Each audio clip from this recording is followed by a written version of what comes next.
Can't even count the number of times I've had to sit through someone degrading Gojo as an overpowered character. Honestly, I've lost track. And the worst part, I sit there and I kinda agree with them. Until they decide to take things out of the context of Jujutsu Kaisen and start comparing him to characters from Dragon Ball.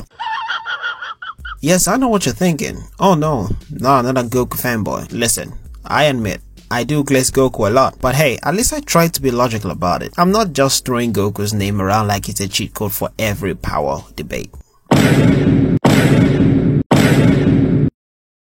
Maybe I like. Now don't get me wrong, JJK fans, I'm with you. Gojo is freakishly overpowered. The dude's like a walking cheat sheet for how to break a power system. He makes other strong characters look like they are fighting with Nerf guns and a real gunfight. It's his thing. He's overpowered because of his ability to manipulate space, infinity, and some extra mumbo jumbo that probably only Gojo himself fully understands, or maybe Gege, but you know what I mean. But here's the problem. There are two types of Gojo stands. You've got the ones who think Gojo's on Goku's level because of his limitless technique, and then you've got the ones who just say stronger because, well, he is. Okay. So now that we are on this topic, let me tell you why I think Gojo's infinity means nothing in Dragon Ball. The majority of the arguments I have seen is that whether Goku can beat Gojo or not, it means absolutely nothing because Goku has no counter for Gojo's infinity.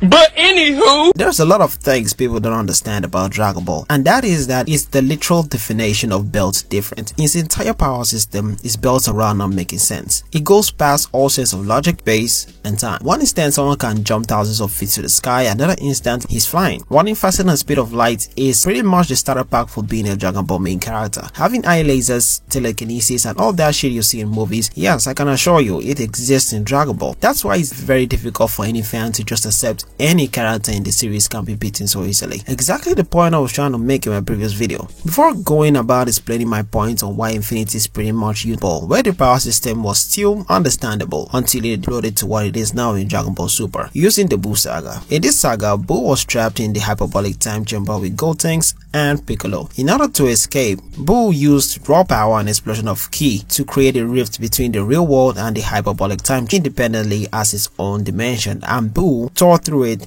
like it's nothing. We all know Infinity gradually slows whatever approaches Gojo until it reaches the stop, but can you sit there and tell me with a straight face that's in Gojo? I don't think you have the facilities for that, big man.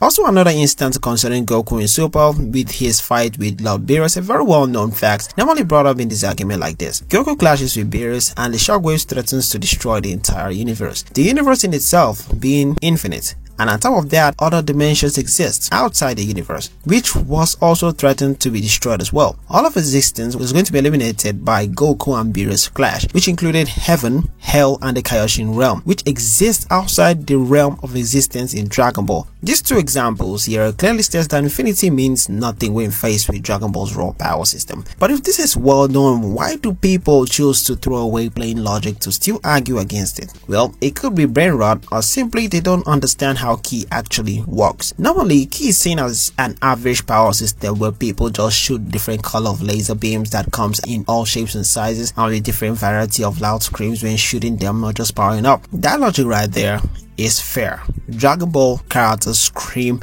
a lot. If you look at the power system for what its potential is, Toriyama's writing wouldn't be the standard of how strong the verse is, because it's actually possible to do anything if you're powerful enough. Goku Black easily sliced through reality when realizing how the power of Saiyans really work. Goku destroyed the time-space he'd created. Jiren broke through time just by flexing, and Goku eventually mopped the floor with Jiren. The idea that a character's ability to use a technique is unique to a character in Dragon Ball, especially if it's bound by the character's race, is absurd. Bujin, like Buu, but he did it. Beerus has a technique that erases anything and anyone from existence, and Goku learned it too. And I'm just wondering, how would Gojo's infinity save him from this? How is he gonna infinity his way out of something that can literally make him not to exist anymore? Ki isn't a power system that limits a character's potential. It actually creates even more ways to use it, if you know how to manipulate it properly, of course. So I can say now that Krillin can infuse enough power into his destructor disc and it can cut through space, and it would make sense.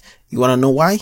cause it's freaking Dragon Ball. Now this isn't to disapprove that Gojo would be an easy opponent for any character in Dragon Ball, cause he still has his domain expansion, which is another topic for another day, but rather to prove to most why his infinity doesn't go far in Dragon Ball and can be easily countered by anyone if they are powerful enough. In Dragon Ball Standard, let me know what you think in the comment section below, and subscribe if you want more videos like this, and also like the video as well, it helps out a ton. But that's it for me today. I'm going to bed now.